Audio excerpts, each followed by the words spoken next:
आप सभी को मेरा प्रणाम। मेरा नाम सोनम रानी है। मैं श्री लाल बहादुर शास्त्री राष्ट्रीय संस्कृत विश्वविद्यालय में हिंदू विभाग में शोधक छात्रा हूँ। कोर्स वर्क के इस प्रस्तुतिकरण में मेरे प्रस्तुति का टॉपिक है वाल्मीकि रामायण के समीक्षात्मक पाठ संपादन का विवेचन।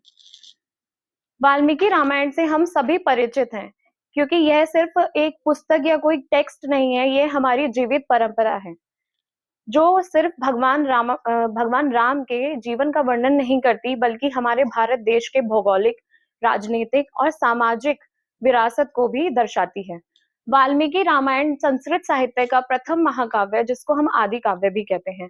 इसमें 7 कांड हैं: बाल कांड, अयोध्या कांड, आरण्य कांड, किष्किंधा कांड, सुंदर कांड, युद्ध कांड और उत्तर कांड। इसमें 24,000 के लगभग श्लोक हैं।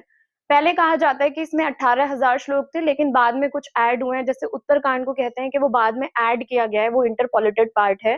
तो इसके बाद अभी जो हमारे पास अवेलेबल वाल्मीकि रामायण है, उसमें 24,000 श्लोक के करीब श्लोक मिलते हैं।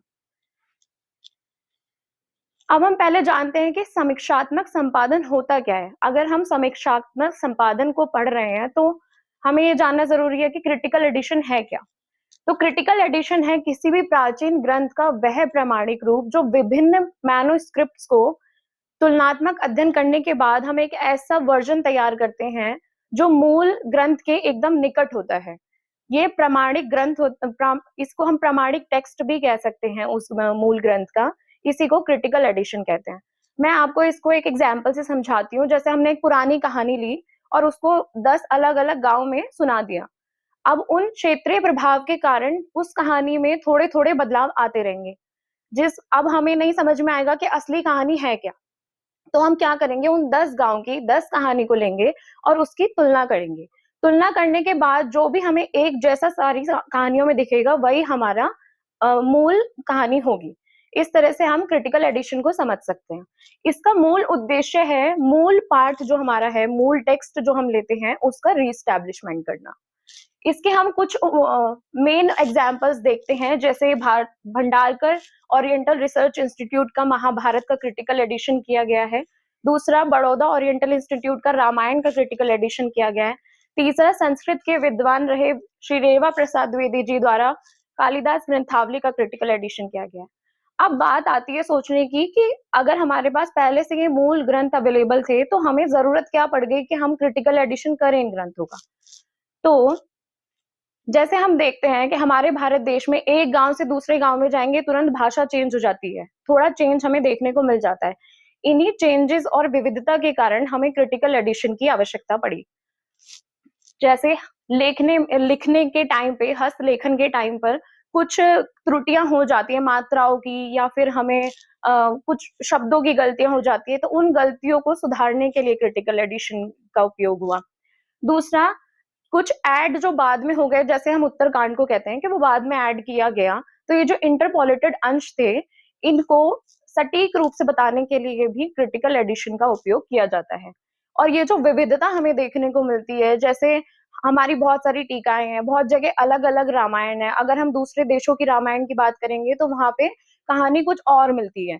तो अब हम कैसे जानेंगे कि मूल क्या है, मूल संदेश उसका जो हमें चाहिए, उसके लिए हमें क्रिटिकल एडिशन की आवश्यकता है। कि अगर हम सभी को पांडुलिपियों को एकत्र करके, जितनी पांडुलिपियां हमारी रामायण की हैं, जैसे ओरिएंटल रिसर्च इंस्टीट्यूट ने, बड़ौदा ओरिएंटल इंस्टीट्यूट ने 2000 से भी अधिक पांडुलिपियों पर काम किया है, और तब जाकर वो एक 7 वॉल्यूम्स का वर्जन तैयार किया, जिससे हमें वाल्मीकि रामायण के एकदम मतलब उसको मूल ग्रंथ के एकदम करीब माना गया है।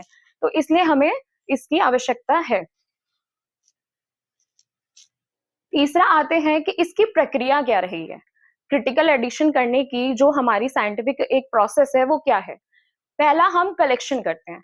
ठीक है, तो पांडुलिपियां जो मैन्युस्क्रिप्ट्स हैं, बड़ौदा इंस्टीट्यूट ने देश भर से 2000 से भी अधिक पांडुलिपियां एकत्र की, और उसके बाद उनका तुलनात्मक अध्ययन करने के बाद एक वर्जन निकाला जो जिसपे हम रिलाय कर सकते हैं, आज ट्रस्ट कर सकते हैं कि ये हमारा मूल ग्रंथ के एकदम करीब है, और अगर हम इसको पढ़ेंगे तो हमें मूल ग्रंथ जैसा ही संदेश देखने को मिलेगा। दूसरा है स्टेप कॉलेशन, पाठ तुलना। हम एक श्लोक वाइज पूरी श्लोक वाइज अक्षरों से मिलान कर करके हम इसकी तुलना करते हैं कि हमें कहीं भी कोई त्रुटि ना मिले उस वर्जन में। तीसरा आता है इंटरपोलेशन, जो बाद में श्लोक जोड़े गए या बाद में कोई पाठ जोड़ा गया, उसको हम इंटरपोलेटेड पार्ट कहते हैं। फोर्थ आता है सिलेक्शन। अब जो 2000 मैन्युस्क्रिप्ट्स मिली, उन सब को हमने पहले तुलनात्मक अध्ययन किया उनका, और सब में जिसमें सेम श्लोक हमें दिखाई दिए, एक जैसे जो श्लोक दिखाई दिए, उनको हमने सेलेक्ट कर लिया। सेलेक्ट करने के बाद शुद्ध पाठ का निर्माण किया गया, जो वर्जन आज हमें देखने को मिलता है।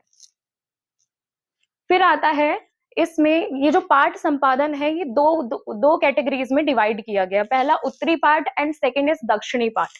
उत्तरी पाठ भी 3 कैटेगरीज में डिवाइडेड है। फर्स्ट इज पश्चिमोत्तरी, जिसको कश्मीरी और पंजाब क्षेत्र में प्रचलित किया गया। सेकंड इज गौड़िया, ये बंगाली और पूर्वी भारत में प्रचलित है। थर्ड इज पश्चिमी, वो गुजरात और राजस्थान क्षेत्र में प्रचलित है। फिर आता है दक्षिणी पाठ। दक्षिणी पाठ को हम सबसे ज्यादा प्राचीन और मूल मानते हैं। मेरे ओपिनियन में मूल मानने का कारण ये भी हो सकता है कि तमिल को हम संस्कृत से भी पुरानी मानते हैं, इस वजह से शायद इसको मूल माना गया है।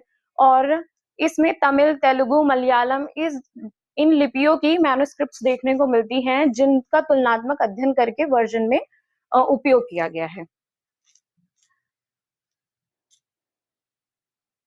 अब हम देखते हैं कि ये जो ऐतिहासिक कार्य किया गया, इसमें सबसे बड़ा योगदान रहा है बड़ौदा ओरिएंटल इंस्टीट्यूट का।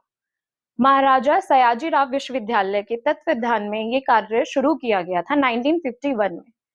पहले हम जानते हैं कि बड़ौदा ओरिएंटल इंस्टीट्यूट क्या है और इसका क्या उद्देश्य है।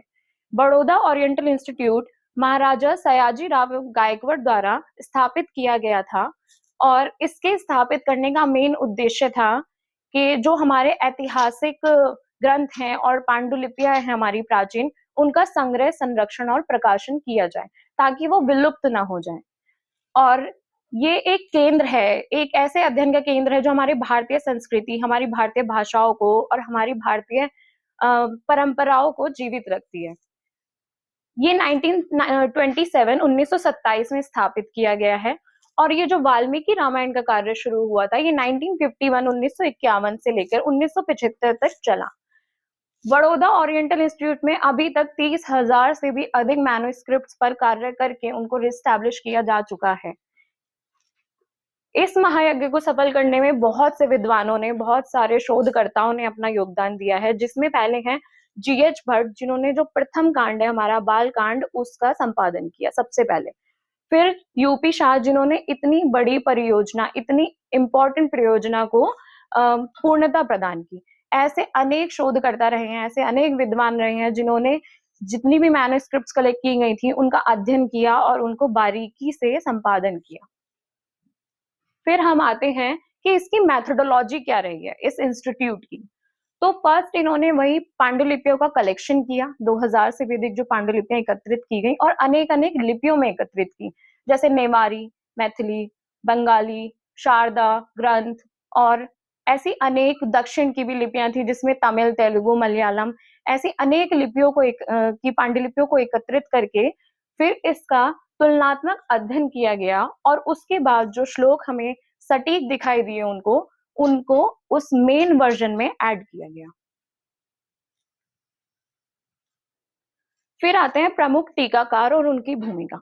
टीका क्या होती है? जो सरल भाषा में जो मूल ग्रंथ होता है, उसके अर्थ को स्पष्ट कर दे, वही हमारी टीका होती है। तो इन टीकाओं का महत्वपूर्ण योगदान रहा है। इसमें सबसे ज्यादा महत्वपूर्ण हम गोविंद राज की भूषण टीका, जो दक्षिणी भारत में सबसे ज्यादा प्रचलित है, और नागेश भट्ट की रामायण तिलक, जो उत्तरी भारत में सबसे ज्यादा प्रचलित है, इनका महत्वपूर्ण योगदान रहा है। और इस स्लाइड में मैंने और भी टीका और टीकाकारों का नाम यहाँ मेंशन किया है, जिसको आप देख सकते हैं। फिर उसके बाद रामायण की कुछ पांडुलिपियां, जिनकी पिक्चर्स बीओआई ने रिलीज की थी, जिसमें से ये है, ये देवनागरी लिपि में हमारी पांडुलिपि मिलती है। दूसरा, सिर्फ लिखित पांडुलिपियों पर काम नहीं हुआ जो लिपियों में थी, बल्कि चित्र पांडुलिपियों पर भी उन्होंने तुलनात्मक अध्ययन करके उस वर्जन को तैयार किया था। अंत में मैं निष्कर्ष यही बोलना चाहूंगी कि वाल्मीकि रामायण का ये जो पाठ संपादन है, ये भारत की अखंडता का प्रमाण है। इतनी विविधता होने के कारण, इतनी त्रुटियां जो भी कहें हम कि बहुत ज्यादा विविधता थी, इतनी सारी पांडुलिपियां और इतनी अलग लिपियों की पांडुलिपियां ली गई, फिर भी जो हमारा मेन उद्देश्य है, जो हमारी मूल वाल्मीकि रामायण का उद्देश्य है, सत्य और धर्म की विजय, वह अखंड रहा, उसमें कोई भी बदलाव नहीं हुआ। और ये जो हमारा वर्जन, हमारे पास 7 विशाल खंडों का वर्जन है, इसको हम पूरी तरह से रिलाय कर सकते हैं, ट्रस्ट कर सकते हैं वाल्मीकि रामायण के बाद।